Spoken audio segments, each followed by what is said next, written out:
The beastie in central Greece got taken out first. This guy named Cadmus was wandering around, leading a bunch of settlers to found a new city. The oracle at Delphi had told him to follow this certain cow, and when the cow fell down from exhaustion, that was the best place to build his city. I don't know. Would you follow a dude who was following a cow? Apparently Cadmus's peeps didn't mind. They hung with Cadmus until his special cow fell down, and everybody cheered. "This is the spot," Cadmus said. "Let's start building. Oh, and how about we kill the cow and sacrifice it to the gods?" At this point, the cow probably wished he kept walking, but too late. The settlers went to work. After a few hours, Cadmus and his builders got hot and thirsty. "I need a drink," one of the guys said. "Did you bring an ice chest or anything?" Cadmus frowned. He knew he should have brought an ice chest, and they hadn't seen a convenience store in miles. He scanned the horizon until he spotted a thick grove of oak trees in the distance. "Trees need lots of water," he said. "There has to be a river or a spring over there." He pointed to some of his guys. "You five, go into those woods with some buckets and bring us back some water. And if you see like a KFC or something, that would be good too." As you can guess, the woods were the sacred grove of Ares. There was a spring, all right. It bubbled up inside a cave right in the middle of the grove, feeding a nice pool of fresh water. That also happened to be the dragon's drinking source. The five guys went into the grove with their buckets. They found the cave. "What are all those pointy white things on the ground?" one of them asked. "Arrowheads?" another guessed. "Nah, they look like dragon's teeth," said a third.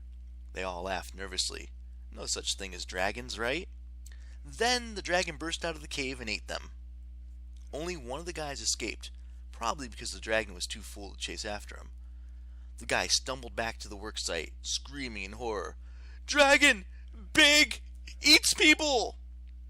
All the settlers gathered round. Cadmus calmed the survivor down enough to get the full story. Then Cadmus grabbed his trusty spear. "No dragon's gonna eat my workers."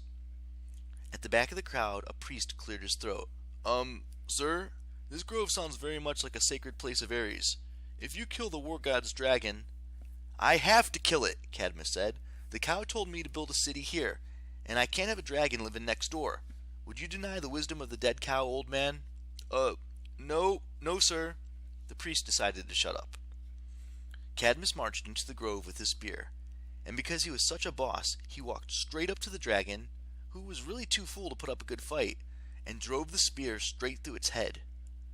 Instantly, a bright light shimmered next to Cadmus, and the goddess Athena appeared. "Well done, Cadmus," the goddess said. "You have killed the dragon of Ares." Cadmus blinked. "So, I'm not in trouble?" "Oh, you're in terrible trouble," Athena said cheerfully. "Someday Ares will have his revenge. But for now, you're under my protection. I need you to found a great city called Thebes." "At the place where the cow fell down, because the oracle was pretty specific." Yes, that's fine. But first things first, you'll need some good fighters to defend your new city. Take the teeth of this dragon and sow them into the ground like seeds. Water them with a little blood and watch what happens." Athena disappeared. Cadmus wasn't sure he should be stealing Dragon's dental work, especially if he was already on Ares' naughty list, but he did as Athena commanded. When he was done with his tooth farming, a bunch of super elite skeleton warriors sprang from the ground, and these became the first soldiers of the new Theban army. Cadmus built his city. For a while everything was copacetic. The gods even granted him a minor goddess for his wife, Harmonia, who was a daughter of Aphrodite and Ares. Harmonia became mortal to share her life with Cadmus, which was a pretty big honor. Ares was not pleased. First, this guy Cadmus kills his dragon. Then the other gods are like, "Oh no, you can't kill him. Cadmus is destined to found an important city." Like Thebes was important. Please. What kind of name is Thebes? It's not as cool as Sparta. Besides, there was already a city called Thebes in Egypt, so having one in Greece too was going to confuse people. Then, on top of everything else, the other gods decreed that the dragon-killing jerk was to marry Ares' daughter. Not funny. For his daughter's sake, Ares tried to keep his cool, but he hated his son-in-law.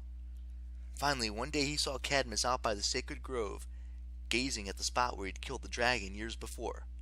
For some reason, this completely torqued off Ares. The war god appeared in front of him. "What are you looking at, punk?"